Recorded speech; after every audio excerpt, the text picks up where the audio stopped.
Babukela lapha emakhaya angazi ukuthi kufanele ngithini, but-ke mina ngibona ngazuthi aningithandi shem, niyangizonda cause bekufanele ngabe ngiselivini, niyazi bese ngivalelisile but ngilandiwe kade sengihlele ekhaya. Nami ngithi ngirelaxele nje njengezinye iy'ngane sengilindele ukuthi ngizoyothatha isipho sami e-Labour Ward. Nina jikijiki kwathiwa ngibuye. Kanjani manje? Kodwa-ke it's fine ngoba-ke nikhombisa ukuthi aningifuni kangakanani, mina ngiyanithanda-ke. Ngizonilethela nje ezinye iy'mfihlo nabo part 2. Ningakhohlwa ukuthi ni-subscribe, ni-like, ni-share, ngiyanithanda kakhulu.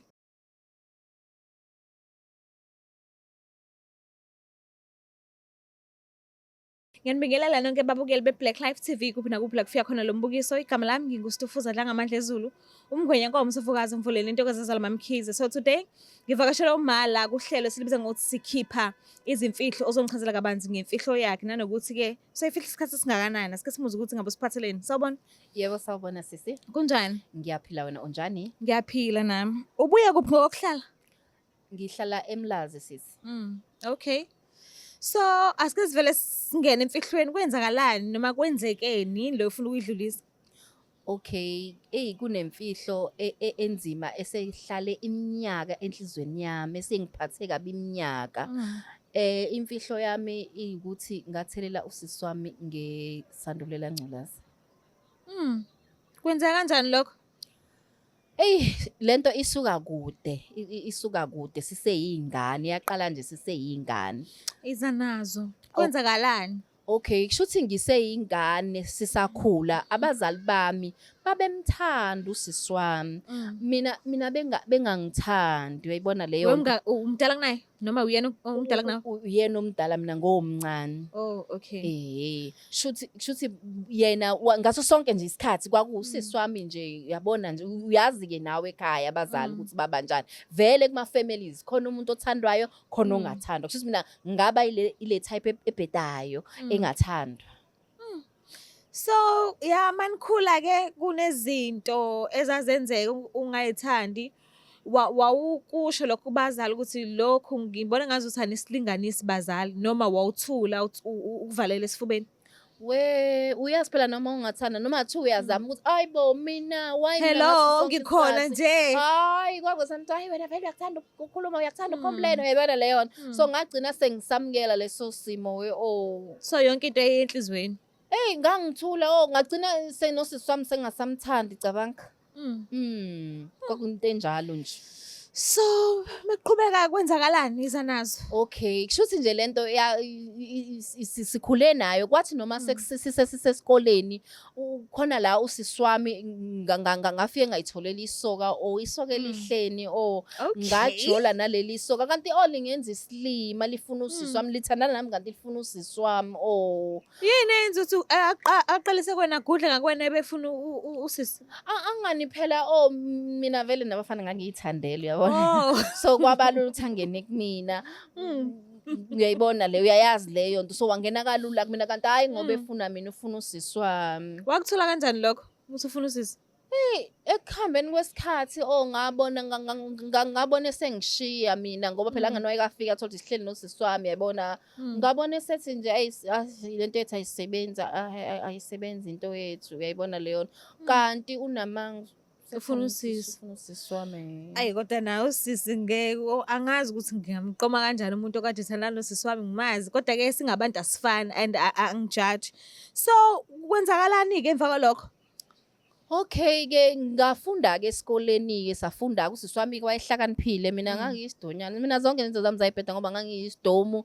Nasesikoleni angiqedanga ka-grade 11 ngathola umntwana. Uyazi-ke ekhaya uma wathola umntwana uhamba usebenza. Ngaphoqa ukuthi ngihambe ngiyosebenza, ngathola no-boyfriend oyibhedelayo-ke nje. Ngafuna nokondla nanengane, uyayibona leyo nto. Izinto zami zabheda nje, uyayibona leyo nto. Usisi wami wafunda, waqeda, wathola nesoka eli-right.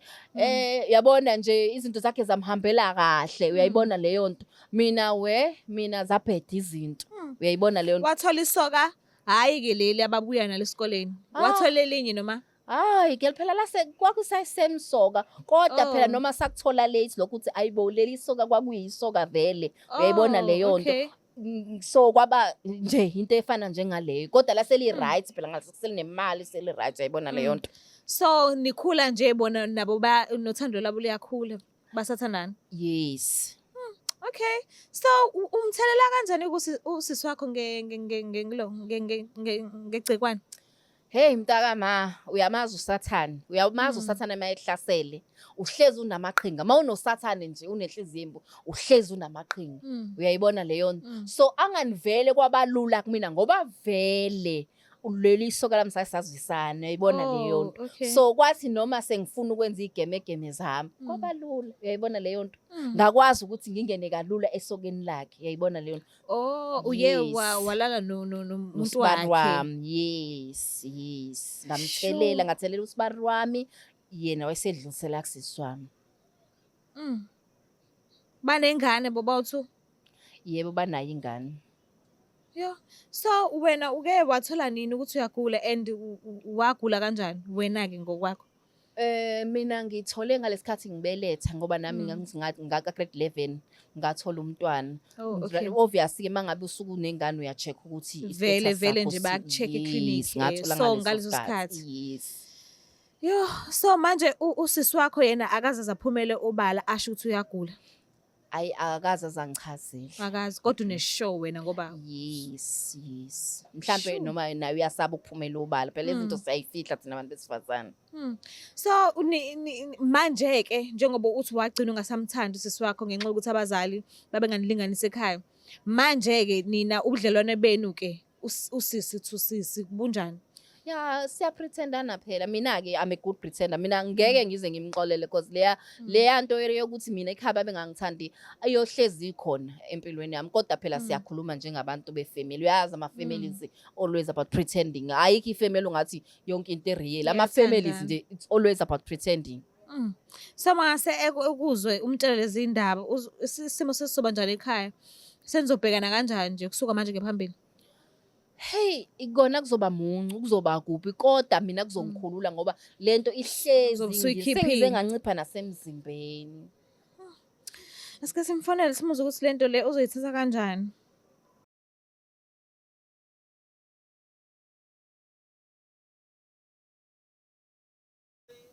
Hawu. Hey, never vavuma.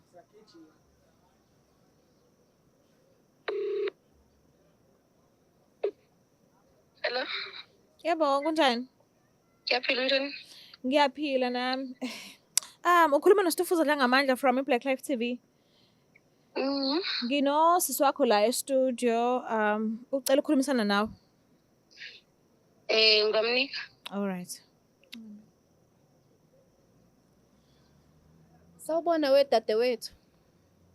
Kunjani? Ngiyaphila wedadewethu. Dadewethu kunento engifuna ukwazisa yona mntaka baba ebisingidle iminyaka ngingazi ukuthi ngizokutshela kanjani. Yini le? Mntaka baba. Hey. Ngakuthelela ngesandulela ngculaza. Angizwanga. Ngakuthelela ngesandulela ngculaza mntaka baba. Hayibo, suyagulani? Ungithelela ngesandulela ngculaza kanjani? Mntaka baba. Ngalala nosibari wami. Walala nendoda yami? Yebo mntaka baba. Awume ulala nendoda yami kanjani? Kwakuwukuthi ngoba phela nami ngake ngathandana naye. Nawe uyazi ukuthi amanzi la kama khona aphinda ame futhi. Awu kodwa Nkosi yami. Ulala nendoda yami kanjani? Ulala nendoda yami kanjani? Ufunani endodeni yami? Awu ngiyaxolisa. Into efuna endodeni yami. Ngiyaxolisa. Uzungithelele ingculaza kanjani? Awu ngiyaxolisa mntaka baba, ngiyaxolisa. Ingakho Uxolisani kuzongishintsha lokho uxolisa kwakho yini okuzoyishintsha uxolisa kwakho uxolisani? Awu ngiyaxolisa mntaka baba. Ingakho ngithe ngikufonele ngikutshele ngisabile nanokuthi ngisikhulume face to face. Ingakho ngize lana mntaka baba. Ubona ukuthi ukungifonela kuzolungisa yini okuzoyilungisa ukuthi ungifonele. Ulala nendoda yami kanjani uzongithelele ngengculaza pho? Cha ungifuni. Haya ungifuni. Awu ngiyaxolisa. Ngabe ngithi ingane yakwethu cha ungifuni. Ulale nendoda yami. Kodwa lapho ngithelele ngengculaza.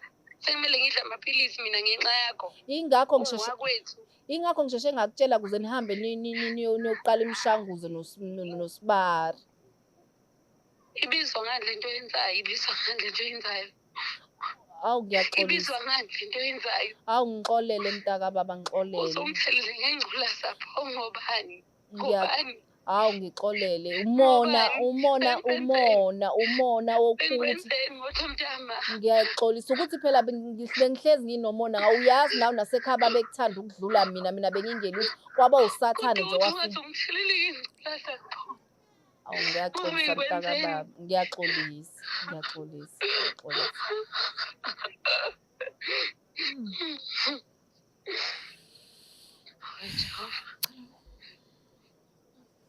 Sisi, Hello. ngicela ukwehlisa umoya nizame ukukhulumisana nosisi wakho Ayikho into mese ebuyile ekhaya. Ayikho into engizoyikhuluma naye. So Ayikho into uzokwenza engizoyikhuluma njani ngaso sonke lesi simo lesi? Akangiphumele empilweni yami okungcono, akangiphumele empilweni yami because ayikho into engayikhuluma naye njengamanje. Asithembe ukuthi mhlawumbe usazowehlisa umoya khona nizozama ukukhulumisana. Siyazi ukuthi mhlambe Ayikho into engizoyikhuluma naye. Ayikho into engizoyikhuluma naye. awuyimisele ngoba umnezi elinye ithuba futhi njengosisi wakho. Angiyimisele ungithwese nje umzimba obukhulu njengamanje empilweni yami, kumele ngibhekane nomzimba for the rest of my life ngenxa yakhe. So nje Ngiyaxolisa kakhulu ngendaba oyizwayo namhlanje, nxese kakhulu mama. Siyabonga ngesikhathi sakho. Alright. So now that usumdluliselile lento obufuna ukisho kuyena, ufila kanjani?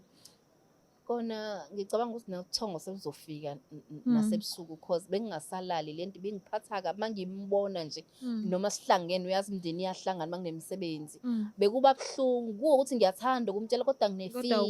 Yes, ngicabanga ukuthi manje noma engangizonda noma ngaphinda ngikhulumise kodwa sengizokwazi ukulala nasebusuku.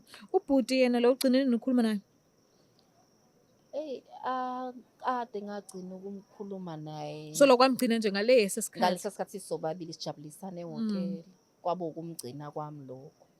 So akayena umuntu osenhlizweni yakho kahle kahle, wena bowufuna nje upheya. Naye anganwadlala ngami naye bengipheya ngoba naye wadlala ngami kanti wathana nami kanti ufuna ukuthana nosisi wami although saseyingane kodwa mina yahlala leyo nto enhlizweni ukuthi awu engathandana nami mina ngijabula ukuthi nginesoka kanti ingoba efuna usisi wami nami-ke ngenza okufanayo-ke uyayibona leyo nto.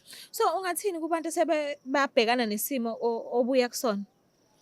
Ngizothi ngiyacela noma kungathiwa umona unjani noma kungathiwa umuntu kwenze into ebuhlungu kanjani funa sifunde ukuthethelela bakwethu. Ungathatheli izinto phezulu ngoba buka nje manje sengidestroy usisi wami kukuphela kwakhe. I-relationship yethu ngeke iphinde ibe right. Hey, angiboni nami kodwa ngadingeka ukuthi usebenze kakhulu ukuze uzame ukumbuyisela kulento le abe yiyona. Yes, you're right. Siyabonga kakhulu kodwa ukuthi sivakashele kuhlelo lethu. Ngikufisela inhlanhla mase ukhulumisana naye usisi wakho. Nami ngiyabonga sisi. Babukeli lapha emakhaya angazi ukuthi fanele ngithini but-ke mina ngibona ngazuthi aningithandi shem niyangizonda because bekufanele ngabe ngiselivini niyazi bese ngivalelisile but ngilandiwe kade sengihlele ekhaya nami ngithi ngirelaxele nje njengezinye iy'ngane sengilindele ukuthi ngizoyothatha isipho sami e-Labour Ward. Nina jikijiki kwathiwa ngibuye kanjani manje? Kodwa-ke it's fine ngoba-ke nikhombisa ukuthi aningifuni kangakanani mina ngiyanithanda-ke ngizonilethela nje ezinye iy'mfihlo nabo part 2. Ningakhohlwa ukuthi ni-subscribe, ni-like, ni-share ngiyanithanda kakhulu. Bye. It's the Black Life TV.